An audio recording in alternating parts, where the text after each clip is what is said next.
Al empezar a hablar de computadoras, tenemos que empezar a hacer un poco de historia. O sea, tenemos que empezar a pensar en cómo se desarrolló un poco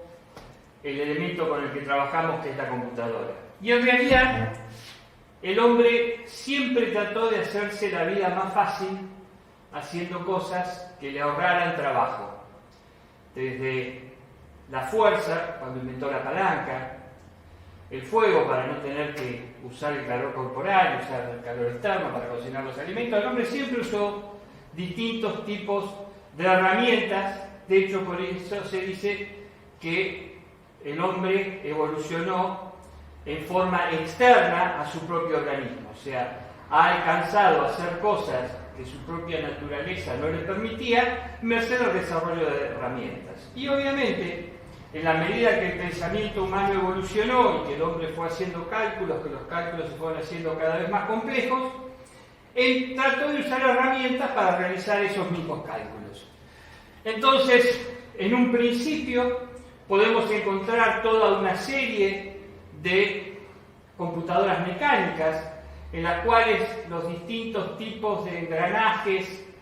permitían utilizar mecanismos muy simples de cálculo, como el hecho de tomar dos cilindros, desplazarlos un determinado ángulo, vincular los dos cilindros, de manera que si yo al ángulo θ1 le sumo el ángulo θ2, el desplazamiento total va a ser la suma de ambos ángulos.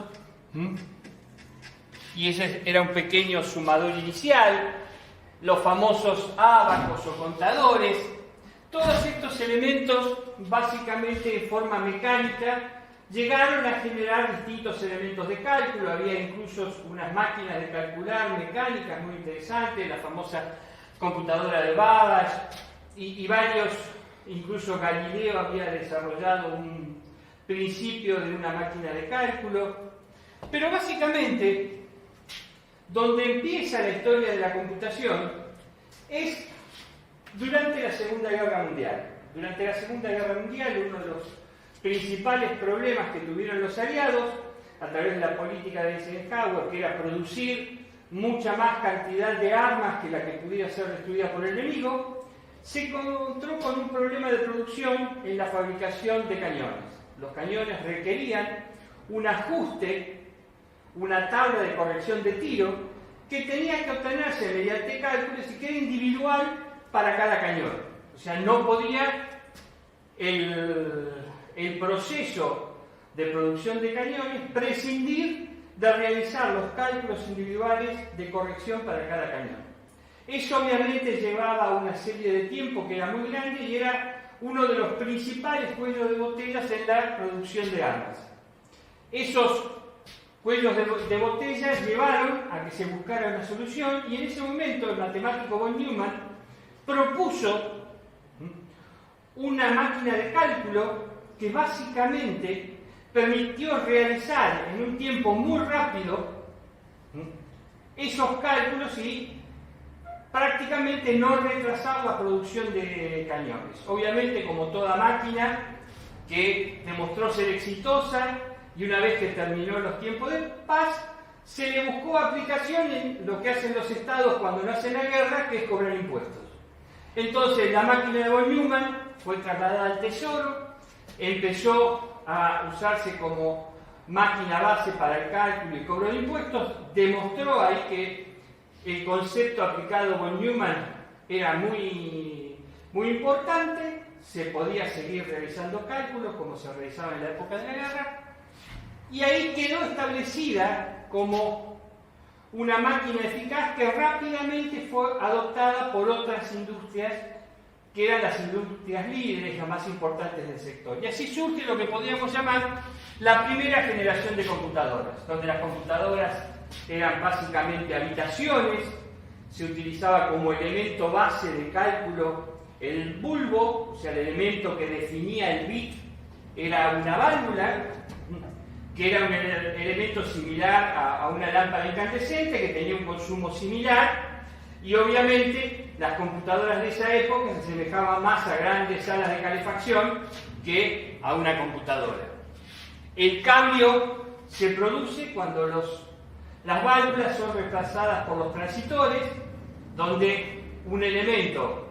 del tamaño de un capuchón de lapicera reemplazaba al tamaño de una lámpara, con mucho menor consumo de energía, con mucho menor volumen, y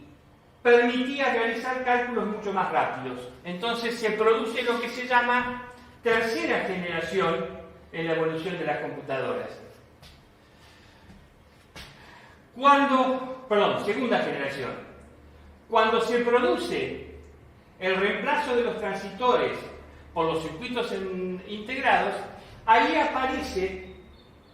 básicamente una notable reducción, no solamente en los volúmenes de la computadora, sino también en sus costos.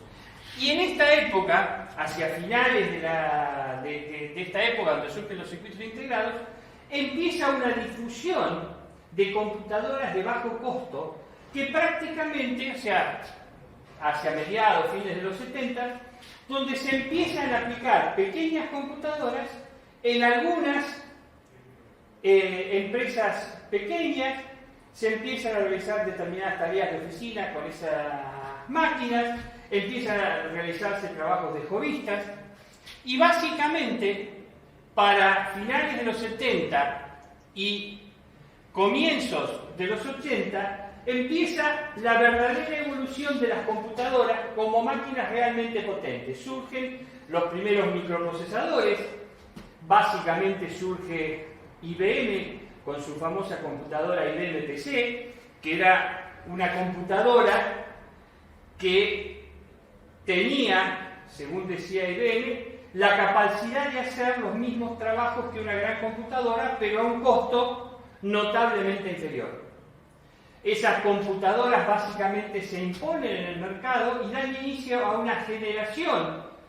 de microcomputadoras que cada vez van adquiriendo mayor capacidad de procesamiento, van adquiriendo mayor capacidad de memoria, van adquiriendo mayor capacidad de almacenamiento,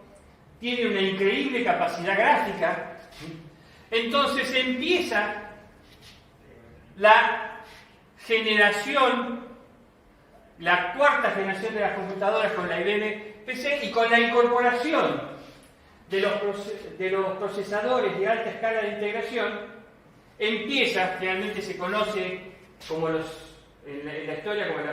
como la aparición del Intel Pentium, en el cual cambia un poco la arquitectura básica de los computadores. Estamos en una quinta generación que muy posiblemente esté por terminarse en la medida que se empiecen a desarrollar nuevos procesadores vectoriales que vayan dando reemplazo a lo que hoy llamamos la generación de procesadores multicapa. ¿Qué es lo importante de todo esto? Podemos decir que en realidad la computación empieza con la primera generación a partir de von Neumann, que el concepto que desarrolla von Neumann es el concepto que hoy en día siguen usando todas las computadoras, desde las grandes supercomputadoras que trabajan en las universidades, como en el consorcio de Internet, como las pequeñas computadoras, incluso un pequeño reloj inteligente, utiliza el mismo concepto, el mismo modelo de pensar la computadora que usó von Neumann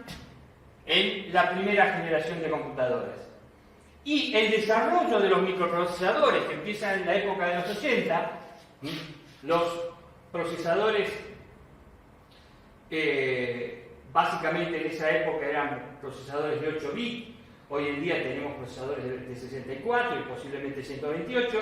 pero dando paso a una nueva generación de procesadores en donde lo que va a cambiar es el hecho de poder realizar procesamiento paralelo en un solo chip. Entonces, esa evolución que hemos tenido en prácticamente, fíjense, desde el 45 hasta el 70 años, nos ha llevado desde inmensas máquinas con lámparas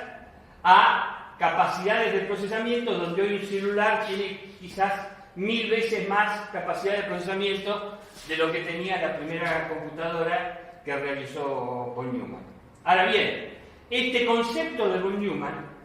es el que vamos a utilizar para introducir un modelo de pensamiento, para empezar a pensar cómo es una computadora.